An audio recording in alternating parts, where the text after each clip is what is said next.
What's up, Journey Church? Well, I want to welcome you. I'm so glad that you're here with us today. I want to welcome our Orange City location. Where are you at, Orange City location? I want to welcome our Deltona location. Where are you at, Deltona? All those at Deltona. I want to welcome our DeLand location. Where are you at, all those who are part of our DeLand location? And all those who are joining us online with Journey Church Anywhere, can you just make some noise and welcome all of our Journey family together? And hey, I am so glad that you are here. We have been praying for you, and I believe that God has a reason that you're here because He has a word for you. He has a word for you. About a little over a year ago, one of my good friends, Mike, he called me up and said, hey, there's something on my bucket list that I want to do. And I said, what's up, Mike? What do you want to do? He says, I want to climb a mountain. And now I've climbed, I hike. I love to hike. It's one of the things I do just to clear my mind. So I love to hike and I love the outdoors. And I said, where's this mountain? He says, well, it's in Oregon. And I said, well, what type of mountain is it? He says, it's not really a mountain, it's a volcano. And so I said, do you want us to hike a volcano? He says, yes, it's incredible. It's going to be amazing. What he didn't tell me is that it's the most dangerous mountain that you can climb in the United States, one of the most dangerous. And every year people die climbing this mountain. He let that part out. He just left that part out. And I would say, okay, I'm game. I'm for this. And so he just said, okay, let's start preparing now. So it was incredible. I started preparing, did more research on this place called Mount Hood. And it's a volcano and it's beautiful and it's incredible. And so we showed up in early spring. And I've been planning and anticipating climbing this mountain. And I'm so looking forward to it. And we get there, though, and we pop in, and you see this huge mountain. It rises up, it seems like out of nowhere, and it's over 11,000 feet and has this incredible glacier right on the two peaks. And in order to get there, you have to summit through this glacier with ice picks in your hand, almost vertical wall of ice. And it's freaky, right? It's freaky. I've never done anything like this in my whole entire life. And I'm going, there's no way I can do this. I want to get there. I want to get to the summit there, but I don't know if there's any way that I can get there. Now, we were smart enough because we know that before you want to get somewhere, then you probably need to get someone who knows where they're going. So we hired a guide. And so this guide came in, and his name was Colby, and I began to talk with Colby. And I'll say, Colby, I really want to get on top of the mountain. He said, I'll get you on top of the mountain. I say, what does it take to get on top of the mountain? Here's what Colby said. You have to follow me. Well, what happens if I don't follow you, Colby? You're going to die.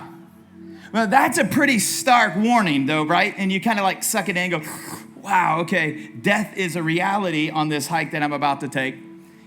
And I said, well, do you really think I can do it? He said, you can do it if you keep following me. And I asked him, I said, why do most people not summit this volcano? Why do most people not summit the volcano? And you know what he said? Because they stopped following me. He said, if you want to make it to the top, all you got to do is you step where I step, because I know this mountain. And if you will put your foot where I just stepped in the snow, I will lead you to the very place that you want to get to. But in order to get there, you got to put one foot where I put a foot and one foot where I put a foot, and you got to keep following me. And so we started off, and we started hiking at 1 a.m. in the morning. It's pitch black, like I've never hiked at 1 a.m. in the morning. It's pitch black. I have no where I'm going. But Colby says, just keep following me. I can't see whether we're going up, down. I got vertigo because it's crazy. And I'm going, okay, I'm going to keep following. And there's some times where I want to go off the path because I'm a little rebellious and I'm a little, I love adventure. And I'll go, hey, can I go over here and take a look over this cliff? And he says, no, you don't want to do that. And I go, well, why? Because he says it's not really a cliff. In fact, the snow has blown out 6 feet over the cliff. So if you go to the edge of this like you wanted to, you're going to die because it's going to fall in and you're not on the cliff, you're on snow. And I said, okay, I'm going to stay close to you, Colby. And we kept going, and we kept going, and we kept going, and we kept going. And I made it to the top. And the reason I did is because I followed. And the reason I give that, because it was an incredible illustration for me in our lives, that so many times we get in places and there's things that you want to change in life. There's things that you want to go in life. There's some things that you really want to begin to see different in your life, but you don't know how to get there. But you don't know how to go forward. And you feel kind of stuck where you're at, and you feel kind of stranded where you're at, and there's a desire within you that God is actually moving within you to make a difference, but yet you're so stuck because it seems like change can never happen. That's why when Jesus Christ showed up on planet Earth, his message was not, hey, clean up your life because you've blown it. It wasn't, hey, get really religious and go to church, or, hey, you need to pray more. And in fact, that was not really the message of Jesus. The message of Jesus was not, hey, believe in me. Hey, know about me. That wasn't really the message of Jesus. The message of Jesus was 2 words: follow me. Just follow me. I know where I'm going. And if you follow me step by step, I will take you to the very place that you were destined to be. I'll take you to the very place that your Creator God designed you and created you for. I'll bring you back into a relationship with God, because Jesus said, I am the way, I am the truth, I am the way. That the way that we enter back to a relationship with God is through Christ Jesus and what he did for us. And so Jesus says, follow me. But you're like, James, what does that mean? Because that sounds all like mystical and, like some crazy words. But what does that practically mean? I mean, what does it mean for me in my life and my situation as a middle schooler, high schooler, college student? What does it really mean to follow Jesus?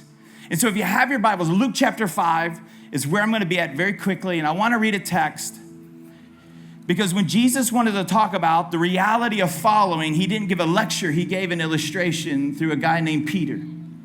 So Luke chapter 5, it says, one day Jesus was preaching on the shores of the Sea of Galilee, and a great crowds pressed in on him to listen to the word of God, just like you on that day. So Jesus is there, and he saw at the water's edge there were 2 boats left there by the fishermen, who were at this time, they were washing their nets. So you got to understand some culture. So the fishermen would fish early, like late at night, and they would come back to the dock early in the morning. The reason they would fish at night, because the water was cooler and the fish would come to the top and they could catch them with nets. But when the sun came out, it was too warm and the fish went back down into the bottom to the water. And so they had all night of fishing. They're back in, they're cleaning their nets, and they're kind of taking the beer cans out of the nets and the water bottles out of the nets and sunglasses and garbage out of the nets. And as they do, Jesus is just teaching. And they're listening to Jesus teach. And it says at that time, though, that Jesus, because the crowd was getting bigger, he got into one of the boats, and this one belongs to Simon. Now, you might not call him Simon because Jesus changed his name to Peter. Say, what's up, Peter? And he asked him, he said, will you go out just a little from shore? We come out just a little from shore? And then Peter said yes, and he sat down and he went out with Peter a little bit and he taught from the boat.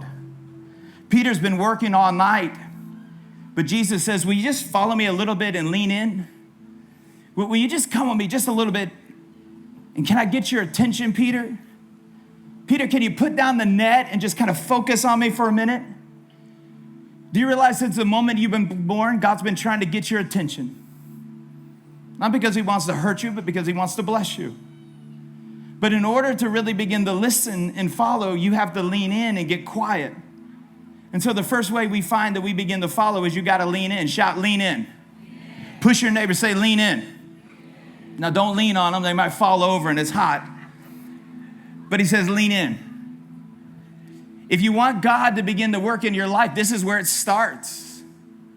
You come before God and say, God, I want to listen. It's the reason why you're here today. The reason you're here today is you had a friend invite you, or somebody say, hey, come to a park, and you're going, okay, if I went into a church, a literal church building, it would burn down, but maybe I'll take my chances in a park. And so you showed up and you don't know about God, but yet something within you was stirring, something within you was moving. That was the presence of God in your life. And you showed up today. And that step of faith is leaning in a little bit and just saying, God, I don't even know if you're real. The only reason I'm here is because a hot girl invited me, and so I showed up. The only reason I'm here is because my mom would not stop nagging. The only reason I'm here is because my neighbor, God, I just wish they would quit, but they wouldn't quit. And so I showed up for them. I don't even know about this whole thing. But yet at this moment, something within you is stirring. That's the presence of God. And he just says, hey, will you just come out and listen? I'm not asking for anything. Just listen. And this is us pushing in, and you're here and you've made a step. And God says, I want to meet you right here.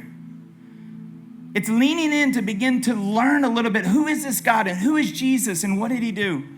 In fact, next week I'm going to start a whole new series we're calling This Is How We Do It. And we're going to look at what does it look like to really be followers of Christ, be a part of a movement. How can you really belong to something that's bigger than you? We're going to talk about that. You don't want to miss next week at all of our in-person locations and online. But the first point is you have to lean in. Shout it out again, lean in. But you can't stay there. Look what happens next. So then when he had finished speaking, so Jesus now has turned from the crowd. And he looks right into Simon Peter's eyes. You see, what you're going to find that God will do in your life is he will try to pull you away from the crowd, because once he has your attention, he wants to speak directly to you. To you. And so he looked at Peter and said, Peter, I'm going to ask you to do something based on what I've just shared with you. And when he finished speaking, he said, Simon Peter, I want you to put out into the deep water and let down the nets for a catch.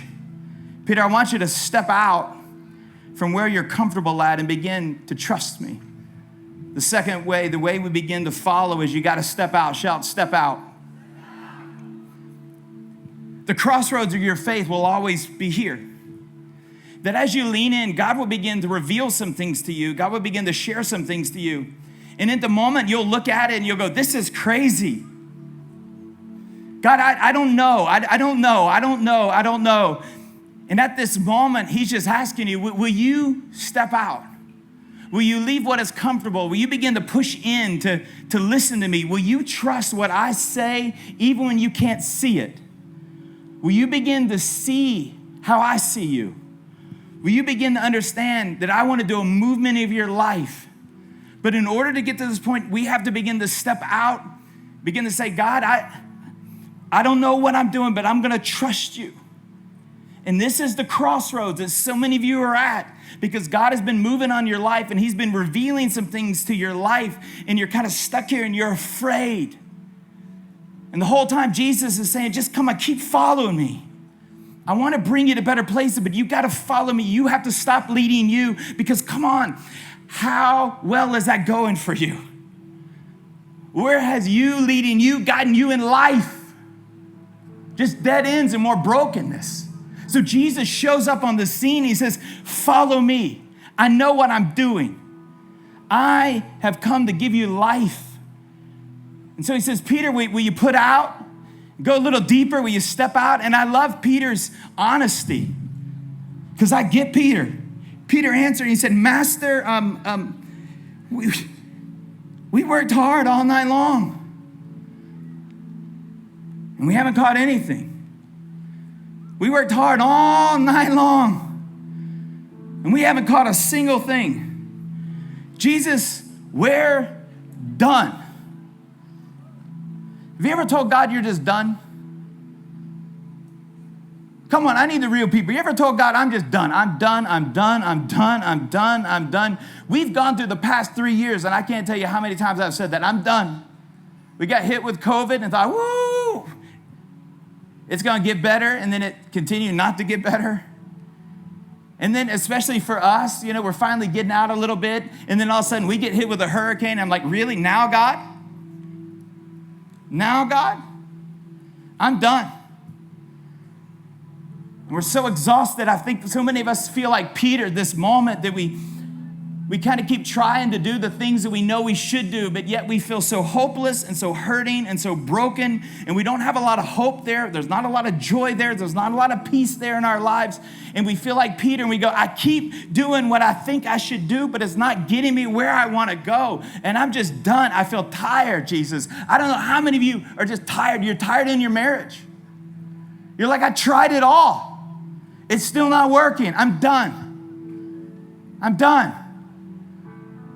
How many of you are struggling with addiction, and you keep trying to break free from the chains that are binding you, and you're just going, I'm done. I keep trying. I'll always be an addict. This is just who I am. I can't find freedom. Some of you are under the power of anger, and you wish you could break free from it, but anger is so consuming on your life.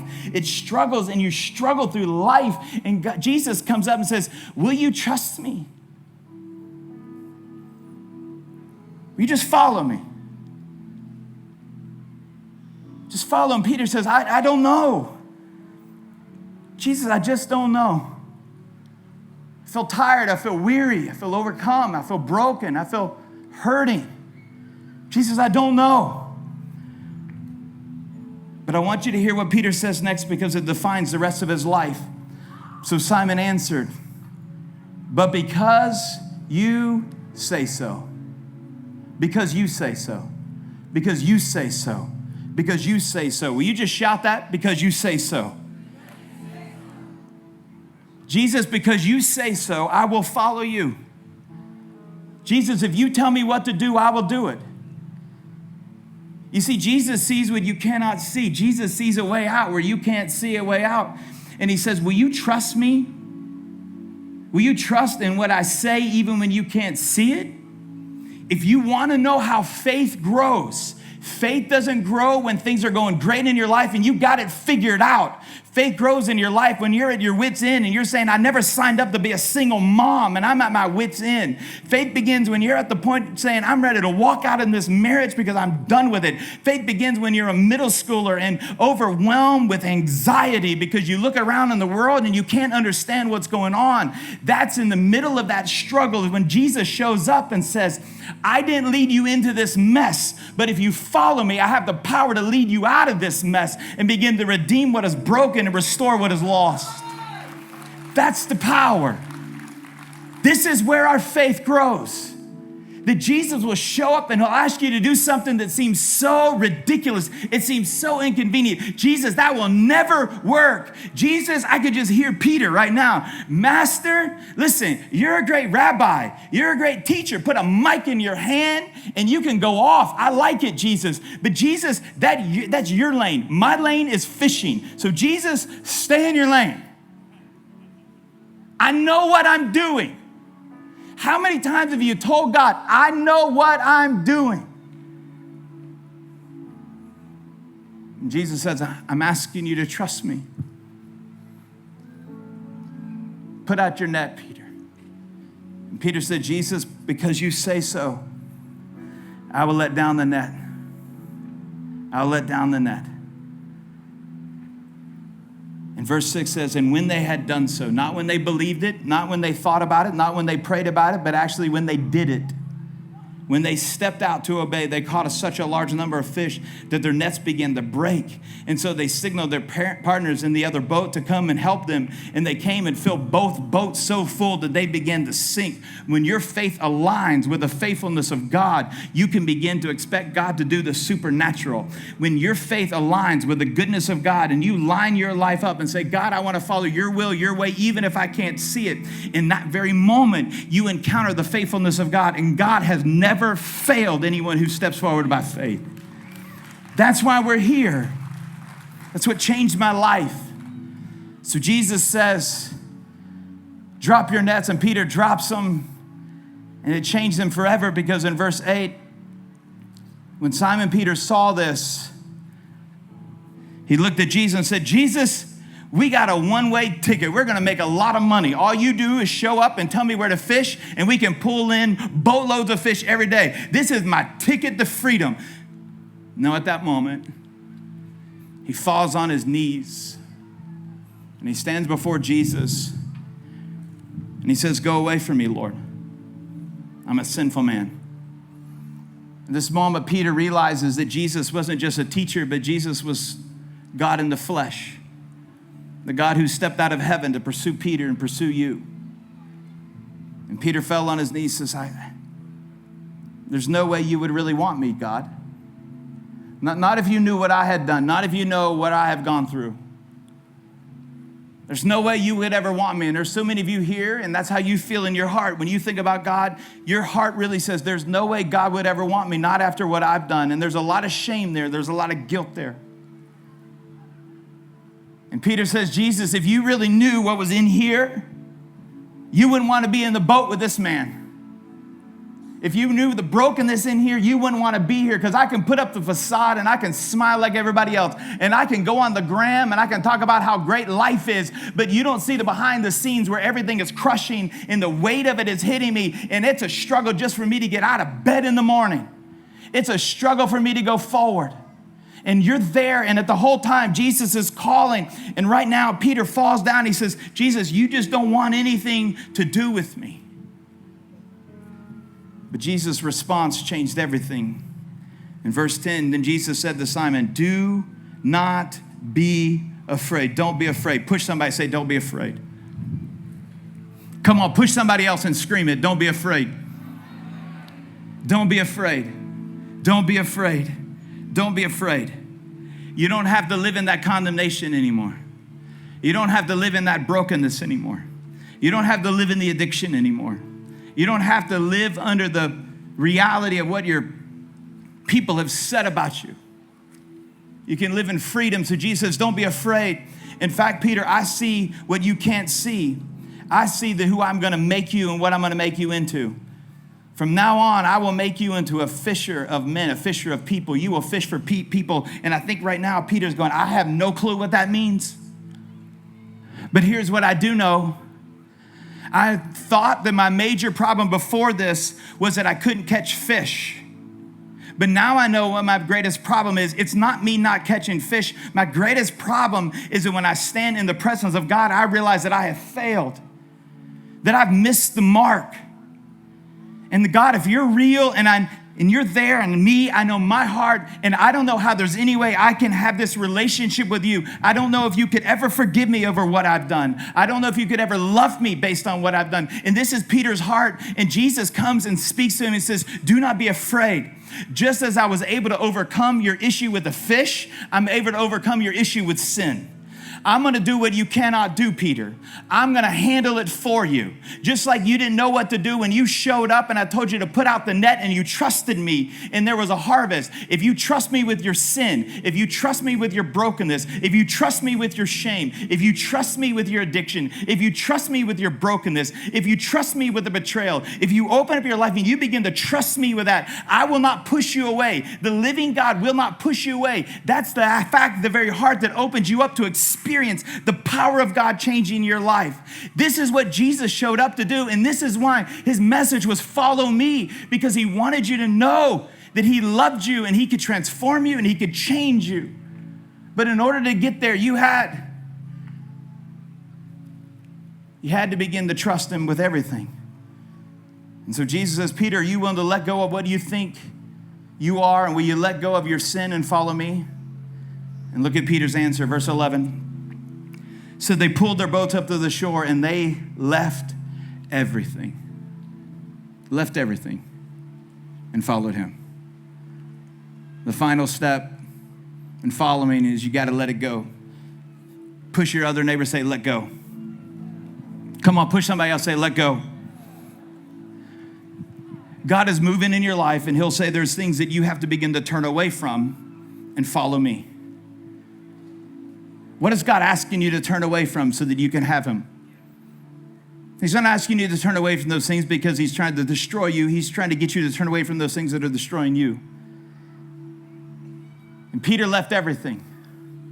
And I think as Luke is writing this, Luke's a real guy and he's writing this out and he's recording it. And I think that's where Peter kind of smiles and Luke kind of rips the pages off and say, this is why I'm writing this, because this Jesus changes everything. And Peter, I think at this moment, puts a smile on his face and he said, I started following him because he did this cool fish trick. But the more I followed him, I saw something I never thought possible. I saw this Jesus who talked about incredible love go to the cross. And I know why he went to the cross. He went to the cross because I remember still in that boat, my sin was separating me from the living God. And when Jesus went to the cross, he bore my sin and my shame. That on the cross, Jesus did what you could not do. That Jesus lived the perfect life. He never failed. He never blew it. He never once went away from the plan of God.